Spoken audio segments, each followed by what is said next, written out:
कभी कभी हमें जीवन में अकेले लड़ने की आवश्यकता होती है। यह कहानी एक ऐसे लड़के की है जो अपने लक्ष्य की ओर आगे बढ़ने के लिए अपनी अकेलापन को एक सुनहरा अवसर बनाता है। एक समय की बात है, एक छोटे से गांव में एक लड़का रहता था। वह बहुत सपने देखता था और अपने लक्ष्यों की प्राप्ति के लिए प्रयास करने का निरंतर जुनून रखता था, परंतु उसके पास न कोई साथी था, न कोई गाइड करने वाला। उसके परिवार में भी उसकी सपनों को समझने वाला कोई नहीं था। इसलिए उसे लगता था कि वह अकेलेपन की जंजीरों में बंद है और उसके सपने अधूरे रहेंगे। फिर भी उसने निरंतर मेहनत की और अपनी आत्मविश्वास की आवाज को बुलंद किया। उसकी इच्छा शक्ति और संघर्ष ने उसे सही दिशा में आगे बढ़ाने की शक्ति दी। एक दिन उसे अपने गांव के बाहर एक पुस्तकालय का पता चला। वह आश्चर्यचकित हुआ, क्योंकि उसे पहले कभी ऐसी जगह नजर नहीं आई थी। धीरे धीरे उसने उस पुस्तकालय के दरवाजे पर कदम रखा। वहां जाकर उसने देखा कि लोग पुस्तकों के बीच खोए रहते हैं और वहां की शांतिपूर्णता और ज्ञान के वातावरण ने उसे संतुष्ट कर दिया। अपनी उत्कृष्टता को पहचानते हुए उसने निर्णय किया कि वह पुस्तकालय में समय बिताएगा।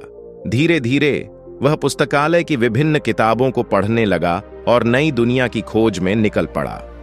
दिनों बिताने के साथ साथ उसका ज्ञान बढ़ता गया और वह अच्छे लेखकों और दर्शकों के साथ रिश्ते बनाने लगा। इसी के साथ उसने लिखने का भी मन बना लिया। उसने कई लेख लिखे, जिसमें से उसका एक लेख प्रकाशित हुआ और उसे अवसर मिला अपने लेखकीय कौशल को दुनिया के सामने प्रदर्शित करने का। वह लड़का जिसने कभी अकेलापन को एक रुकावट समझा था, अब एक प्रेरणादायक उदाहरण बन गया।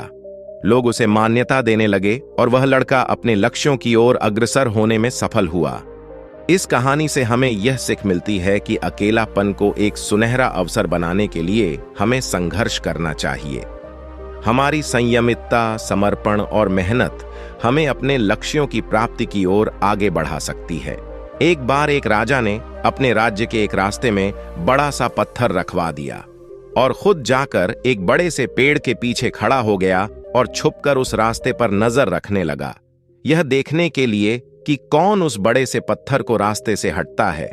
थोड़ी देर के बाद उस रास्ते पर कुछ लोग आते हैं और उन लोगों को जब रास्ते पर एक बड़ा सा पत्थर दिखता है तो वह लोग रास्ता बदल देते हैं और दूसरी रास्ते से चले जाते हैं।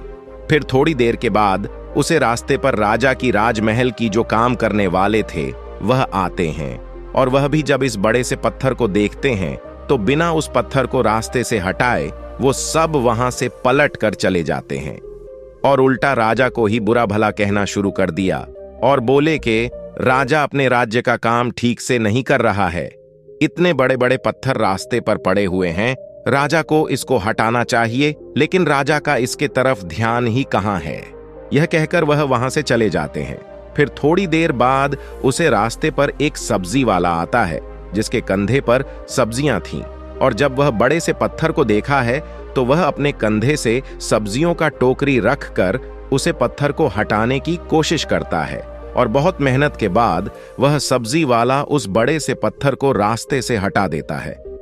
जैसे ही उस पत्थर को रास्ते से हटता है, उस पत्थर के नीचे बहुत सारे सोने के सिक्के और एक चिट्ठी रखी हुई थी जिसमें लिखा था कि इनाम राजा की तरफ से पत्थर हटाने वाले के लिए है। और यह सब होते हुए पेड़ के पीछे से राजा खुद देख रहा था। राजा उस आदमी के पास जाता है और उस आदमी को राजा अपने महल का सबसे खास आदमी बना लेता है। इस कहानी से हमें यह सीख मिलती है कि हमारे रास्ते में आने वाली परेशानियां, रुकावटें और मुश्किलें हमें बेहतर करने और आगे बढ़ने का मौका देती हैं।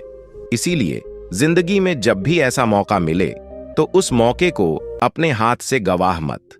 बहुत से लोग ऐसे वक्त में मुश्किल काम को देखते ही अपना कदम पीछे हटा लेते हैं, लेकिन जब सब पीछे हट जाएं तो आप सामने आ जाओ, क्योंकि जीत उन्हीं को मिलती है जो परेशानियां और रुकावटें में अपॉर्चुनिटी ढूंढते हैं, और जब मौका मिलता है तो वही माँ का आपका फ्यूचर को बेहतर बनाती है।